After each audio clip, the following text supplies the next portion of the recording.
नमस्कार, स्वदेश न्यूज देख रहे हैं आप। मैं हूं आपके साथ राखी और चर्चा करेंगे असम बंगाल में एमपी का दम। और एमपी का दम इसलिए क्योंकि पश्चिम बंगाल के चुनाव, असम के चुनाव, पौंडुचेरी, तमाम जगह के जो इलेक्शंस हैं, देखिए वो बहुत महत्वपूर्ण है। पश्चिम बंगाल में तो पूरे देश भर की निगाहें हैं कि यहां पर क्या होगा।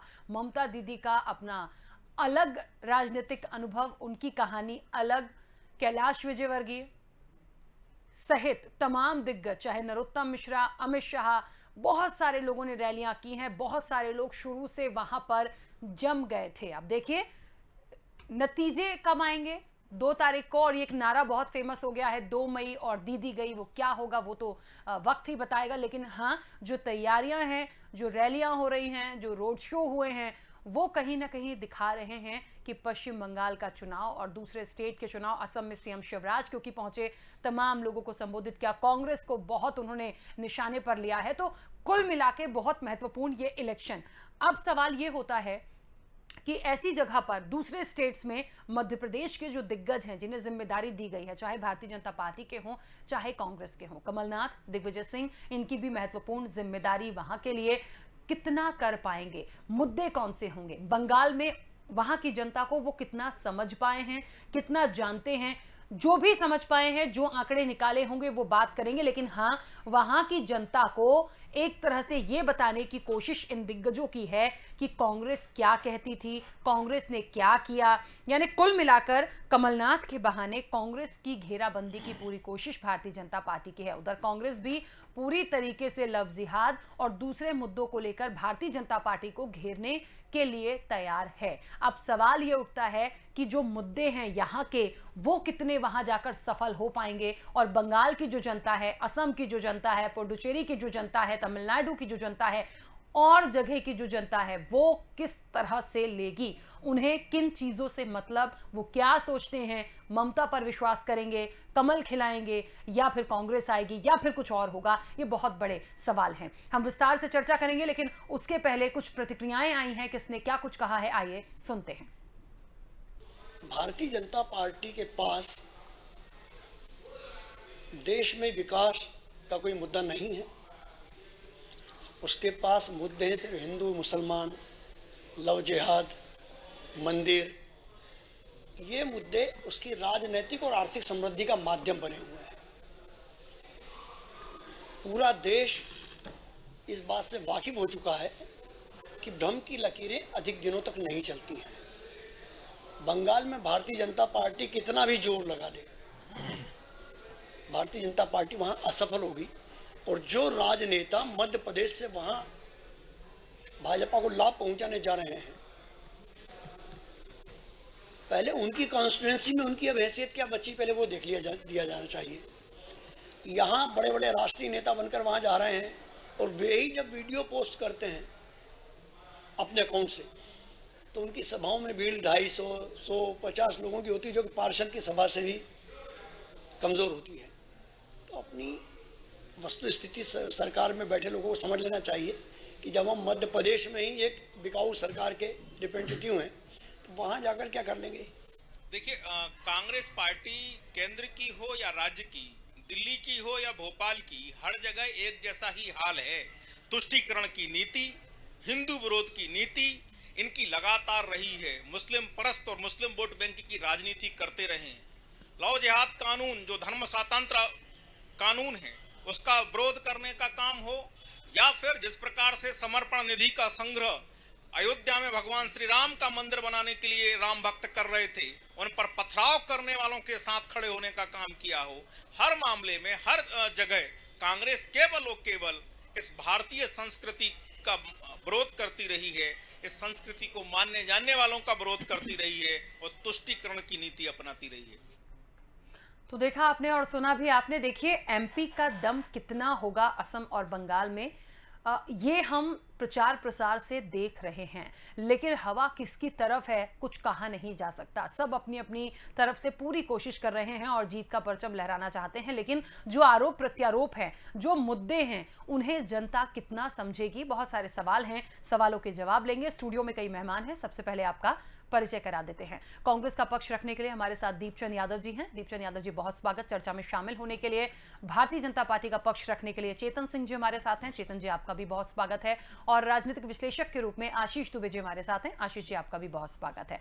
चर्चा की शुरुआत में सबसे पहले चेतन जी आपसे करना चाहती हूं। कांग्रेस को यह साफ तौर पर लगता है बहुत सारे ऐसे मुद्दे हैं, या लफ्जिहात की बात करें, उन्हें यह लगता है कि क्या किया आपने, गलत किया, संविधान का अपमान किया, सरकार गलत तरीके से गिराई, इन सारी चीजों को वो वहां की जनता तक रखेंगे, बताएंगे कि भारतीय जनता पार्टी असल में क्या है और कैसी राजनीति करती है। ऐसा बताने से और करने से कितना प्रभाव डाल पाएंगे? देखिए, ये तो कांग्रेस की सोच पर निर्भर करता है, लेकिन आज देश और देश का लोकतंत्र, बंगाल हो, आसाम हो या भोपाल हो, कोई बहुत ज़्यादा अंतर नहीं है। सबको सब पता है कि कहाँ क्या होता है। लेकिन देश की राजनीति में ऐसे बिरले ही कोई प्रांत होगा, बिरले ही कोई पार्टी है जो किसी भी तरह से जोड़ तोड़ के ही साथ कम से कम बहुमत की सरकार इस तरह से तो नहीं खोती जिस तरह से मध्य प्रदेश में कांग्रेस की सरकार का हश्र हुआ। तो जब अपने ही अपनों का साथ छोड़ जाए तो कुछ तो बातें रही होंगी, और ये हमने कोई सरकार नहीं गिराई। हाँ, इस मध्य प्रदेश में जब आप सरकार की जवाबदारी और जिम्मेदारियों का निर्वहन करने में आप अक्षम साबित हुए, तब निश्चित रूप से इस मध्य प्रदेश को हम आपकी तरह डूबने के लिए तो नहीं छोड़ सकते। मध्य प्रदेश की 7.5 करोड़ जनता के भविष्य को लेकर के जो प्रश्न चिन्ह खड़ा था, माननीय पूर्व मुख्यमंत्री के रूप में जो काम देख रहे थे शिवराज सिंह चौहान जी, जो वर्तमान में हमारे मुख्यमंत्री हैं, वे सब तो आगे आए। और जनता ने भी यही चाहा, शायद मन से चाहा कि माननीय मुख्यमंत्री शिवराज सिंह चौहान जी पुनः 7.5 करोड़ जनता की सेवा करें, अच्छी सेवा की। ये तो उनको बताना है कि घर में आखिर विद्रोह क्यों हुआ। घर के लोग, कैबिनेट के लोग और इस सरकार जिनके दम पर आई, जिनको दूल्हा बताते थे, बहुमत आने के बाद शादी किसी बुजुर्ग से कर दी, तो ये सारी चीजों का तो इनको बताना है। मध्य प्रदेश में केवल एक ही काम कर रहा है, वो है विकास, विकास और शिवराज। देश में अगर कोई कर रहा है तो मोदी जी, और मध्य प्रदेश में शिवराज जी, ये दोनों समानांतर विकास के एक नाम बन गए हैं। हमने हमेशा आगे आने वाले समय निश्चित रूप से लव जिहाद है, सीए है, धारा 370 है, ये सारे मुद्दे अपनी जगह हैं, लेकिन मध्य प्रदेश में हमने सबसे पहले विकास के रोल मॉडल को रखकर ही हमने इस मध्य प्रदेश में भारतीय जनता पार्टी का परचम फहराया है। और इस बात को कहने में आज कोई संशय नहीं है कि मध्य प्रदेश की जनता ने लोकसभा के चुनाव में विधानसभा की अपनी गलतियों से सबक लेते हुए कांग्रेस को 89 लाख मतों से इस मध्य प्रदेश में धूल चटाई है। ये छोटा मोटा अंतर नहीं था, स्वतः ही जनता को अपने किए पे पश्चाताप था। और जब आदमी को पश्चाताप होता है तो जब उसका वो प्रायश्चित करता है तो बहुत ताकत के साथ करता है। और यही कारण है कि इस मध्य प्रदेश में प्रायश्चित के कारण ही 3-3, 4-4, 5-5 लाख से इनके सारे दिग्गज चुनाव हारे। रही बात बंगाल में चुनाव की, निश्चित रूप से बंगाल की पतवार मध्य प्रदेश के हाथ में है, इसको कहने में मुझे कोई संशय नहीं, क्योंकि लंबे समय से भारतीय जनता पार्टी के हमारे मध्य प्रदेश के लीडर और राष्ट्रीय महासचिव आदरणीय कैलाश विजयवर्गीय जी ने जिस बंगाल में हमको कार्यकर्ता नहीं मिलता था, उस बंगाल में उनके नेतृत्व में जनसमूह सड़कों पर उमड़ रहा है, ये हम रोजाना देख रहे हैं। तो मुझे लगता है कि जिस ताकत के साथ, जिस आशा और उम्मीद के साथ हमने एक ही नारा दिया है, बंगाल में परिवर्तन होकर के रहेगा, बंगाल की खूनी रक्त रंजित राजनीति को खत्म करने भारतीय जनता पार्टी आई है। और विकास हमारा रोड मैप है, विकास के साथ जिनको भी चलना है वे भारतीय जनता पार्टी के साथ कंधे से कंधा मिला करके चलें।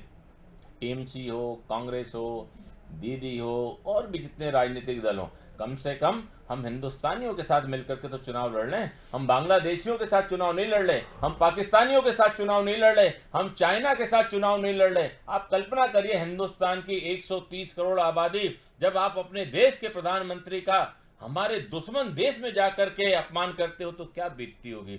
हमारे देश के नेता की, उनकी पार्लियामेंट में चर्चा हो, उनके बयानों को लेकर के चर्चा हो, तो स्वतः ही देश का जनमानस समझ जाता है कि कुछ ना कुछ तो गड़बड़ है। आज आसाम में माननीय शिवराज सिंह चौहान जी ने बहुत अच्छी बात की और इनके युवराज को लेकर के कहा है कि उनकी क्या बात करें जो जिन्ना की राह पर चलने का मंसूबा पाल करके बैठे हो, जो बांग्लादेशियों के साथ गठबंधन करके चुनाव लड़ने के साथ साथ सरकार बनाने की कोशिश। और बांग्लादेश में बदरुद्दीन अजमल को ये सर्टिफिकेट अगर किसी ने दिया था बांग्लादेशी का, तो उनके ही पूर्व मुख्यमंत्री शेखिया जी ने दिया। ये हमारा आरोप नहीं था। उनकी जांच में ये सारी बातें आई, लेकिन जांच में आने के बाद कांग्रेस वोटों की खातिर कितना नीचे गिरेगी, आखिर कितना आप नीचे जाओगे। आप देश की विरासत को, देश की धरोहर को, आप हम पे आरोप लगा सकते हो हम सांप्रदायिक हैं, हम कम्युनल हैं, लेकिन हम कुछ भी हों, हम हिंदुस्तानी हैं। हम भारत माँ के लिए लड़ेंगे और भारत माँ के लिए ही मरेंगे, और इस वतन के साथ कभी गद्दारी नहीं करेंगे। इस वतन के साथ जिन लोगों ने भी गद्दारी की है उनका हश्र क्या है हम सब देख रहे हैं। और आज तो एक घटना ने राखी जी इस मध्य प्रदेश में एक नया इतिहास रच दिया कि गोडसे का विरोध करने वाले आज गांधी का विरोध कर रहे हैं। उस गांधी का जिसको कहते थे ये विचारधारा है, ये विचारधारा के साथ कांग्रेस उत्पन्न हुई, और जिन लोगों ने गांधी का विरोध किया आज वो कहाँ हैं, और जिनने गोडसे का विरोध किया वो कहाँ हैं। तो बहुत सारी परिस्थितियां बदली हैं, विचार बदले हैं। आने वाले समय में मुझे लगता है कि बहुत सारी चीज़ें और बदलेंगी। और एक घटनाक्रम आज आपको और बताता हूं कि दिल्ली की हाई कोर्ट ने बटाला हाउस कांड का जो हुआ था, जिसको लेकर के कांग्रेस और कांग्रेस की वहाँ की यूपीए की जब सरकार थी तब सबने कहा था ये फर्जी कांड है। आज हाई कोर्ट ने मौत की सजा दी है। तब कांग्रेस और कांग्रेस के नेताओं ने कहा था कि इस कांड को लेकर के श्रीमती सोनिया गांधी जी 2 दिन से सो नहीं पाए। आज क्या करेंगे? आज सारे कांग्रेसी कैसे संभालेंगे? सोनिया जी को संभालना पड़ेगा भैया, क्योंकि ये तो कोर्ट का मामला है। अब नींद नहीं आएगी तो उसके बाद दवाई तो आपको देनी पड़ेगी। देखिए, बहुत सारी बातें चेतन जी ने भी रखी है। दीपचंद जी, आप ही के पास आ रही हूँ। सवाल ये हो रहा है, मुख्य फोकस है बंगाल चुनाव। बंगाल चुनाव में एमपी के दिग्गजों का कितना दम होगा, यहाँ के मुद्दों का कितना दम होगा, और जनता का तो देखिए हम कुछ नहीं कह सकते कि वहाँ की जनता क्या सोचती है, क्या निर्णय देगी, लेकिन हाँ अपनी अपनी दमदारी पूरी तरह से दिखा रहे हैं। मुद्दों की बात हुई थी, कांग्रेस जिस तरह से बहुत सारे मुद्दों को लेकर वहां पर अपनी बात रखेगी, भारतीय जनता पार्टी को लगता है कि कांग्रेस सिर्फ और सिर्फ तुष्टीकरण की राजनीति करती है और इन सब चीजों से अब उसका कोई वजूद नहीं है। देखिए, मैं अभी बहुत अच्छी बातें सुनी,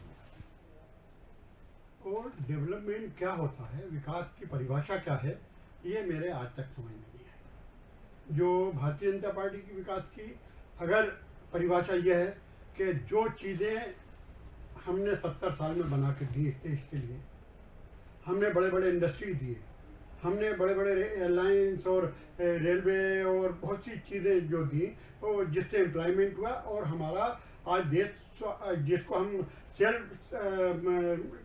डिपेंडेंट जो कहते हैं, सेल्फ हमारा जिस तरह का हम किसी पे आत्मनिर्भरता जो हुई, वो उस पर आज ग्रहण लग रहा है। जो जहाँ पे एम्प्लॉयमेंट मिलना चाहिए था वो इंडस्ट्रीज़ को कहाँ दे रहे हैं, ये समझ में नहीं आता है।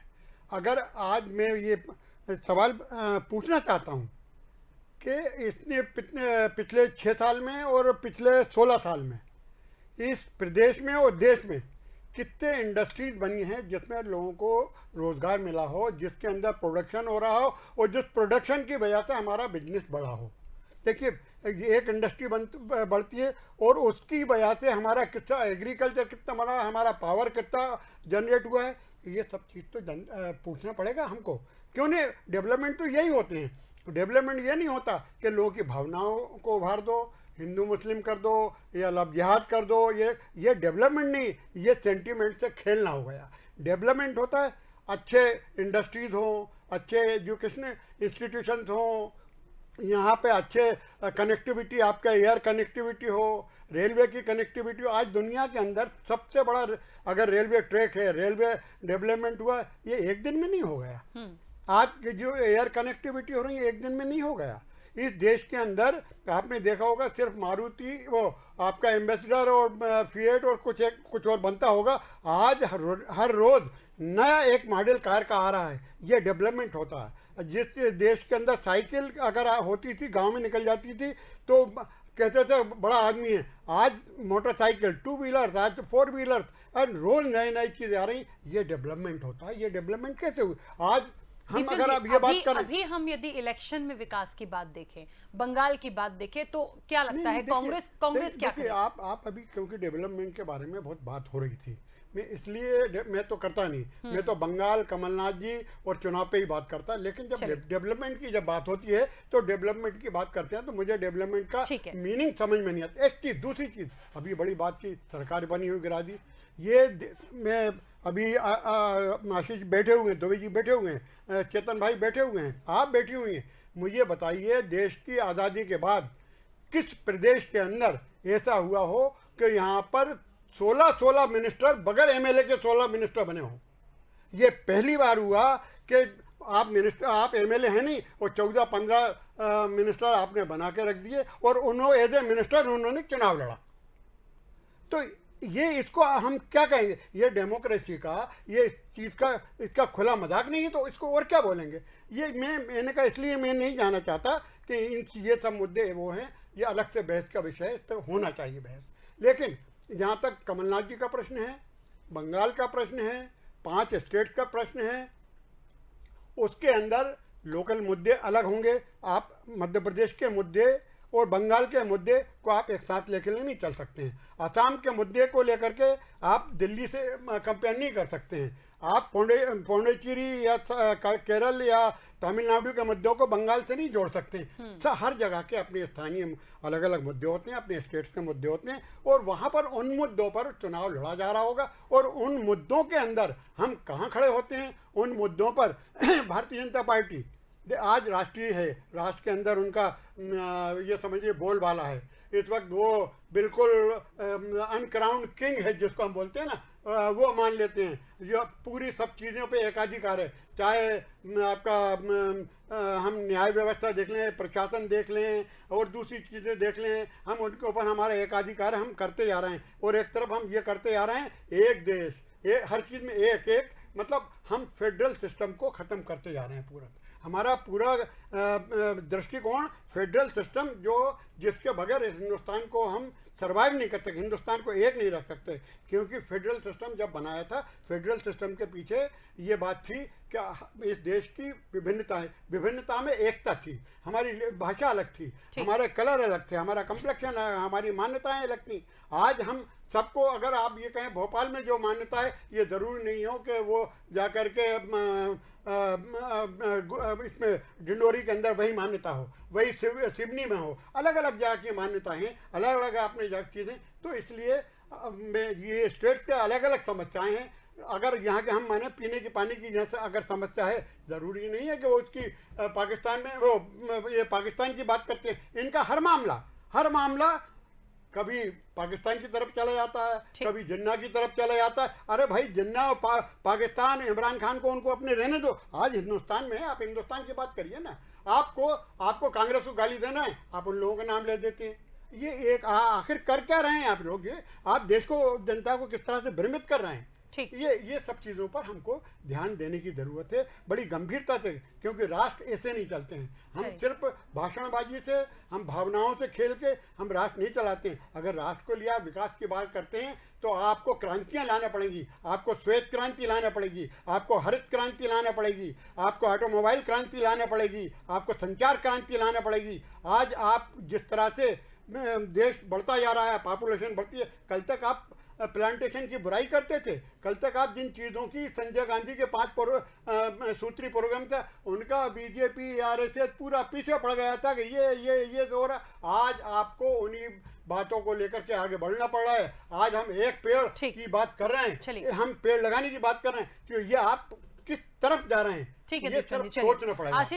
आशीष जी, बातें बहुत सारी हो रही हैं और ये बातें क्योंकि चर्चा में बैठे हैं इसलिए निकल रही है, लेकिन सीधा सा एक सटीक सवाल है, उसी का मैं आपसे जवाब लेते हुए इस चर्चा को आगे बढ़ाऊंगी कि जिन मुद्दों को लेकर बंगाल में एमपी के मुद्दों को लेकर जो साधने का प्रयास भारतीय जनता पार्टी और कांग्रेस कर रही है, क्या वो सफल हो पाएगी? वहां की जनता की अपने मुद्दे, अपनी चीजें हो सकती हैं, लेकिन यहां का मुख्य फोकस इसलिए है क्योंकि यहां के जितने भी बड़े चेहरे हैं भारतीय जनता पार्टी के, वो शुरू से वहां पैठ बनाए हुए हैं।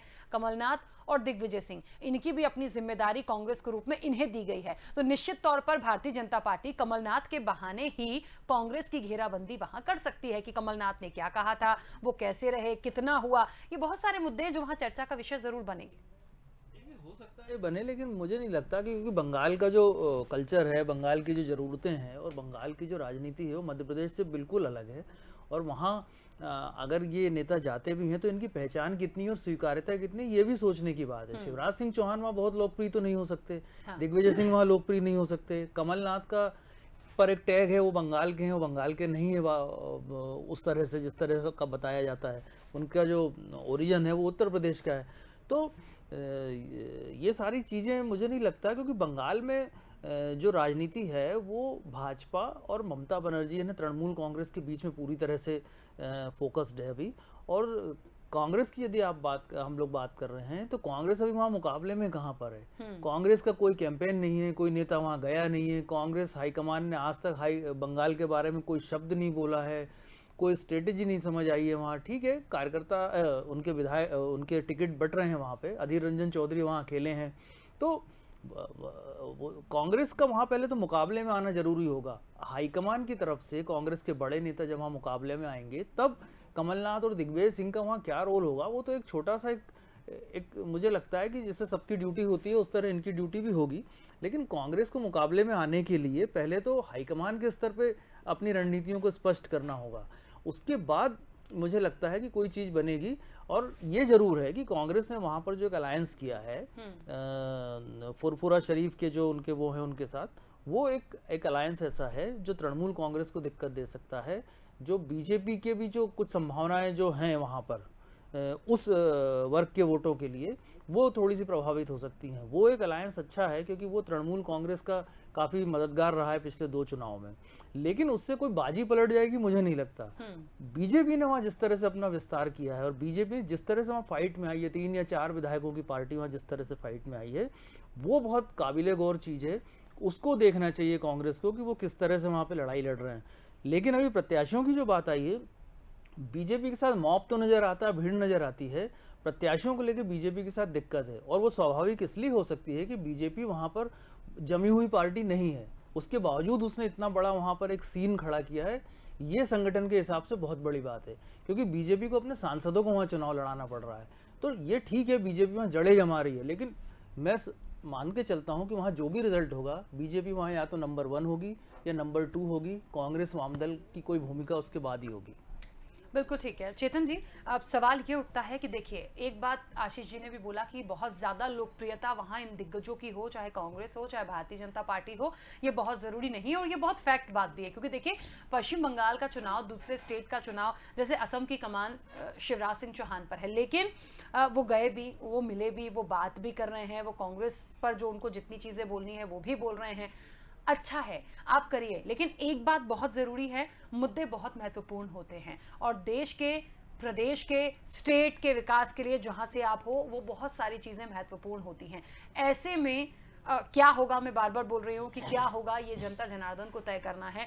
लेकिन हाँ, बहुत ज़्यादा एक दूसरे पर छिटाकशी करके या आरोप प्रत्यारोप लगाकर एक दूसरे को नीचा या कम आंकड़ा का दिखाकर इलेक्शन जीत जाना, ये थोड़ा सा मुझे लगता है एक वहाँ की जो जनता है या वहाँ के जो मुद्दे होंगे, वहाँ की जो राजनीति की स्ट्रैटेजी होगी, ममता दीदी क्योंकि वहाँ सीएम, तो इन सब में थोड़ा सा मुश्किल टास्क है वो। देखिए राखी जी, एक बात आपने बहुत अच्छी की, निश्चित रूप से कमर के नीचे वार करने का काम हम नहीं करेंगे। क्यों? क्योंकि कहीं ना कहीं हमारे मध्य प्रदेश की फिर बदनामी होगी। अभी किसी को आइटम कह दें, किसी को टंच कह दें, अगर मान लीजिए भाजपा का नेता भी कहे तो है तो मेरे प्रदेश का ही मामला, तो भारतीय जनता पार्टी इन चीज़ों से बचेगी। हाँ, ये अलग विषय है कि जब कहीं इनसे बात होगी तब कर्ज माफ़ी को लेकर के बात आएगी, निश्चित रूप से बेरोजगारी भत्ते को लेकर के आएगी, रोजगार को लेकर के आएगी। लेकिन आशीष जी ने एक बात बहुत अच्छी कही है और भाई साहब ने कहते तो भी मैं कहता कि वहाँ हमारा मुकाबला टीएमसी से है। ये तो बहुत 4th 5th लाइन पर हैं, तो हमको हमारे फाइट में जो लोग हैं, हमको उनको आमने सामने रख करके उन विषयों पे बात करना है कि हम ममता दीदी से बेहतर हम क्या देने वाले हैं। तो स्थानीय स्तर पर आशीष जी की एक बात का मैं और समर्थन करता हूं कि हम जा करके चुनाव को उठा सकते हैं, चुनाव को एक हाइट दे सकते हैं, लोगों में जोश भर सकते हैं। लेकिन सच्चाई यह है कि वहां का कार्यकर्ता, जो पोलिंग बूथ का कार्यकर्ता है, जो वहां के लीडर हैं, और ये इसमें हमको स्वीकार करने में कोई हर्ज नहीं है कि निश्चित रूप से इन 3 सालों में ही हमारे पास कैडर भी नहीं था, इतना संगठन भी नहीं था। अटूट मेहनत की है भारतीय जनता पार्टी ने और हमारी विचारधारा ने, और हमने बिखरे हुए तिनके को जोड़ जोड़ करके आशियाना बनाने की कोशिश की है। आने वाले समय में ईश्वर इसका कितना हमको प्रतिसाद देगा मैं नहीं कह सकता, लेकिन जिस प्रकार की बंगाल में परिस्थितियां हैं, हम अपने इश्यू पर, हम अपने ही मुद्दे पर, अपने ही घोषणा पत्र पर चुनाव लड़ेंगे और हमारी कोशिश होगी कि चुनाव को चुनाव की तरह ही हम लड़ें। आने वाले कल को फिर से जवाब देने की कोई ऐसी बात हमारी तरफ से नहीं जाए। ठीक है, रहे- समय एक- ठीक है, जल्दी से। जिस तरह से आपने आसाम का जिक्र किया है, पूर्वोत्तर के सारे राज्यों का सेंटर आसाम था, लेकिन पूर्व की सरकारों ने पूर्वोत्तर के जो भी हमारे छोटे छोटे राज्य थे उनके विकास पर, उनकी जरूरतों पर कोई ध्यान नहीं दिया। वहां के लोग तो ये सोचते थे कि उनका विलय कब चाइना में हो जाए। आज परिस्थितियां बदली हैं राकेश जी, ये मैं आपके स्टूडियो में बैठ करके नहीं कहना चाहूंगा, आप चाहें तो एक बार अपने चैनल के माध्यम से भी। आज लोग मानते हैं कि हाँ, हम भारतीय हैं। आखिर विकास के रोड मैप से हमारे हिंदुस्तान का कोई भी कोना या कोई भी व्यक्ति इतनी दूर क्यों है कि वो अपने आप को हिंदुस्तान का नागरिक मानने में भी असहज महसूस करे। तो मुझे लगता है कि सबसे पहले देश और देश की जनता हमारे एजेंडे में होना चाहिए, और यही हमारी ताकत है। देश रहेगा तो चुनाव आज नहीं तो कल, कल नहीं तो परसों, कभी भी हम लड़ लेंगे। ठीक है, बहुत जल्दी से अपनी बात दीपचंद यादव जी रखिएगा क्योंकि समय की सीमा है। देखिए, अभी बिखरे हुए तिनकों की बात की, तो तिनके थे ही नहीं तो बिखरने का सवाल ही पैदा नहीं होता। आप तो दूसरों का घर तोड़ करके अपना घर बनाना चाहते हैं, जैसे मध्य प्रदेश में करा। मध्य प्रदेश में आपने कांग्रेस के विधायकों को, मंत्रियों को तोड़ करके, लालच दे करके आपने कर लिया, या गवर्नमेंट बना ली। वही स्थिति आप बंगाल में भी कर रहे हैं। बंगाल में आपने ममता की पार्टी को दूसरी पार्टियों में तोड़ करके, उनको तोड़ करके वो कहीं की रीढ़, कहीं ईंट, कहीं का रोड़ा, भानुमति ने कोरमा जोड़ा। तो अभी आपने वहाँ पर वो करते चले आ रहे हैं। आपका काम जोड़ने का नहीं है, आपका काम तोड़ने का है। आप अपने पास उन लोगों को तोड़ करके, वो एक कहते हैं ना कि आप तेल दिए जले बाती जले, नाम दिया का हो, लल्ला खेले काऊ का, नाम पिया का हो। आप दूसरों को यहाँ ला करके अपने आप को संतान वाले बनते जा रहे हैं। मुख्य रूप से मुद्दे हैं कि क्या होगा, मुख्य रूप से मुद्दे हैं कि क्या होगा। समय की सीमा इसलिए बीच में रोक रही हूँ। आप सभी मेहमानों का बहुत शुक्रिया इस चर्चा में शामिल होने के लिए। तो आपको बता दें, असम बंगाल में एमपी का दम, कितना दम दिखा पाएंगे, बहुत बड़ा सवाल है। पूरे जोर शोर से लगे हैं। अब एक बात बहुत महत्वपूर्ण है कि बीजेपी और टीएमसी, अब कांग्रेस कहां और कितना सफल हो पाएंगे। यहां के दिग्गज, यहां की स्ट्रेटेजी, यहां के मुद्दे, वहां जनता किस तरह से लेगी, ये देखना वाकई दिलचस्प होगा। फिलहाल चर्चा में